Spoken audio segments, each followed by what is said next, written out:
Ouvrons dans ce journal un dossier qui, j'en suis sûr, risque de concerner un grand nombre de familles. En 2020, les mariages ont chuté de 35% selon les statistiques de l'INSEE. La crise sanitaire a contraint beaucoup de couples à reporter leur union 2022, voire 2023.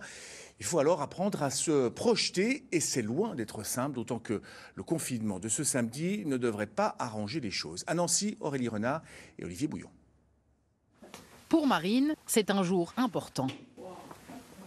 Aujourd'hui, elle choisit sa robe de mariée, une robe qu'elle ne portera pas avant l'été 2022. On devait se marier en 2021 et on a décalé à 2022 pour être sûr qu'on puisse célébrer notre mariage tous ensemble. On prend notre mal en patience et puis plus c'est long, plus c'est bon apparemment. Et le cas de Marine n'est pas marginal. Dans cette boutique ouverte juste avant le premier confinement, les ventes de robes sont inférieures de 50% à ce que la gérante espérait.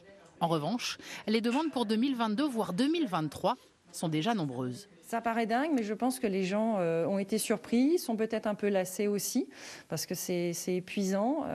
Il faut anticiper, il faut tout préparer, on annule, on recommence. Il y a beaucoup de choses qui sont en jeu. Il n'y a pas seulement les robes de mariée, il y a tous les prestataires annexes. C'est beaucoup de travail et dans le contexte actuel, je pense que les gens veulent prendre un peu de recul et reculer pour mieux sauter, je dirais.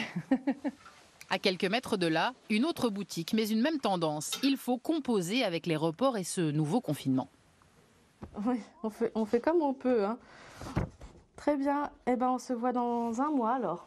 Et pour ceux qui persistent, se dépêcher. On essaye de caler le maximum de personnes aujourd'hui et demain. Donc on décale au plus tard pour que les gens puissent quand même rentrer pour le couvre-feu. L'an dernier, un tiers des couples a renoncé à son projet de mariage en France. De l'aveu de tous les professionnels, depuis des mois, il faut être réactif et s'adapter.